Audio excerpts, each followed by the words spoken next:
নমস্কার বন্ধুরা, কেমন আছো সবাই? আপনাদের আবার স্বাগত দেব টক্সে। তবে আজকের ভিডিওটি একটু অন্যরকম হতে চলেছে।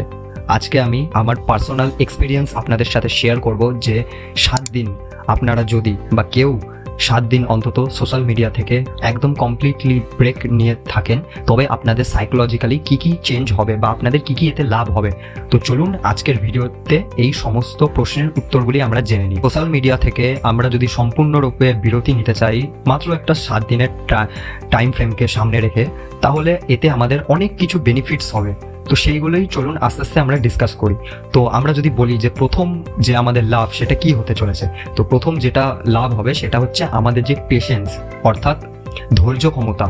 আমাদের সবার মধ্যেই, প্রত্যেক মানুষের মধ্যে এবং প্রত্যেক পশু, প্রত্যেক প্রাণীর মধ্যেই একটা ধৈর্য বলে একটা জিনিস থাকে।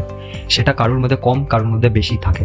তো সোশ্যাল মিডিয়া দীর্ঘদিন ইউজ করার পরে এবং অতিরিক্ত ইউজ করার ফলে আমাদের লাইফস্টাইল এমনভাবে পরিবর্তন হয় যার ফলে আমাদের এই পেশেন্স অথবা ধৈর্য ক্ষমতা এটা অনেকটা হ্রাস পায়, যার ফলে আমরা বিভিন্ন কাজে মন দিতে পারি না কোনো সময়, বা বেশিক্ষণ ধরে সেই কাজটি করতে পারি না। যেমন যারা পড়াশোনা করে তারা বেশিক্ষণ ধরে কোনো বসে ঠিকঠাকভাবে পড়তে পারে না, কারণ তাদের ধৈর্য ক্ষমতা অনেকটা কমে গেছে। অপরদিকে যারা বিভিন্ন জব করেন বা বিজনেসে আছেন বা ওয়ার্কিং করেন যে সমস্ত, তো তাদের মধ্যেও তাদের ওয়ার্ক নিয়ে অনেক রকম ডিপ্রেশন এবং অনেক পেশেন্সের কম দেখা গেছে। এতে কি হয়, এতে তাদের নিজেদেরই প্রফেশনাল লাইফে অনেকটা এফেক্টস পড়ে। আপনি একটা সাধারণ জিনিস বোঝার চেষ্টা করবেন যে সাপোজ আপনি একটা কোম্পানিতে জব করেন, 8 আওয়ার্সের জব করেন, তো সেই 8 আওয়ার্সের মধ্যে আপনাকে নিশ্চয়ই কিছু প্রোডাক্টিভ ওয়ার্ক করতে হবে, যার জন্য আপনার এই জবটি জাস্টিফাই করা হবে এবং সেই হিসেবেই আপনাকে স্যালারি প্রোভাইড করা হবে। এবং আপনার যদি ধৈর্য ক্ষমতা দিনের পর দিন আস্তে আস্তে কমতে থাকে তাহলে কোনো কাজই আপনি ঠিকঠাকভাবে মন দিয়ে করতে পারবেন না।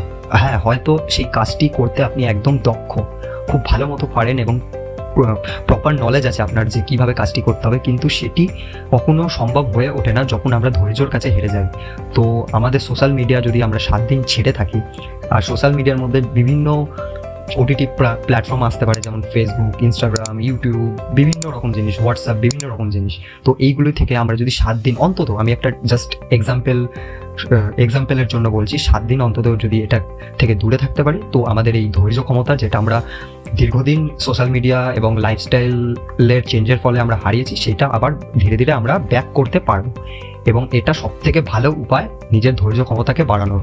তো দ্বিতীয় পয়েন্ট হচ্ছে, আমাদের সোশ্যাল মিডিয়া যদি একদম ব্যবহার করা বন্ধ করে দিই অন্তত 7 দিনের জন্য, তাহলে আমাদের যে অ্যাংজাইটি, ডিপ্রেশন সেইগুলি অনেকটা কমে যায়। এটা সবথেকে বড় সাইন্টিফিক্যাল রিজন হচ্ছে, আমরা যখনই সোশ্যাল মিডিয়া স্ক্রোল করি তখন আমাদের চোখের সামনে বিভিন্ন ধরনের ফটো, ভিডিও, রিলস এগুলো আসতে থাকে। কোনোটা হ্যাপি, কোনোটা স্যাড, এরকম বিভিন্ন ধরনের মুড ডিপেন্ডেন্স, এই ধরনের ভিজুয়াল আমরা প্রত্যেকটা সময় আমরা নিতে থাকছি, নিজেদের মধ্যে ভিজুয়ালাইজেশন করছি। তো তার ফলে ব্রেনের মধ্যে কি হচ্ছে, ব্রেনের মধ্যে যে আমাদের ফ্রন্ট কর্টেক্স যেটা থাকে সেটার মধ্যে অনেক রকম চেঞ্জ হচ্ছে এবং আমাদের সাবকনসিয়াস মাইন্ডে অনেক চেঞ্জ হচ্ছে, যার ফলে আমাদের অ্যাংজাইটির লেভেলটা অনেকটা বেড়ে যাচ্ছে। কারণ সোশ্যাল মিডিয়াতে বিভিন্ন রকম এমন ধরনের লেভেলের জিনিস আসছে যেগুলো আমরা দেখলে অনেক কিছু এক্সপেকটেশন করতে শুরু করি এবং সেগুলোর ওপর আমাদের আস্তে আস্তে ইচ্ছা জন্মায় যে এই জিনিসটা আমার থাকলে ভালো হতো। তো এই জিনিসগুলো যখন সাবকনসিয়াস মাইন্ডে আস্তে আস্তে প্রোগ্রাম হতে থাকে, তো টাইমের পরে সেই জিনিসগুলো আপনারা নিজেদের কাছে না পেলে অনেক রকম অ্যাংজাইটি তৈরি হয়। সেটা যে কোনো ধরনের জিনিস হতে পারে, যে কোনো ধরনের জিনিস, সেটা টাকা পয়সা, কোনো ব্যক্তি, গাড়ি বাড়ি, যে কোনো ধরনের জিনিস হতে পারে। তো সোশ্যাল মিডিয়া অ্যাংজাইটি এবং ডিপ্রেশনের সবথেকে বড় একটা কারণ বর্তমান লাইফস্টাইলে। তো আমরা যদি সোশ্যাল মিডিয়া থেকে অন্তত পক্ষে 7 দিনের জন্য বিরতি নিতে পারি, তবে আমাদের অ্যাংজাইটিটা অনেকটা কমবে। এবং এই অ্যাংজাইটি এবং ডিপ্রেশন যদি আমাদের ধীরে ধীরে যদি কমতে থাকে, তাহলে আমরা নিজেদের কাজে, নিজেদের হেলথে, নিজেদের ওয়ার্কে অনেকটাই ফোকাসড হতে পারবো, যার ফলে আমাদের লাইফ আরও ইমপ্রুভ করতে পারবো।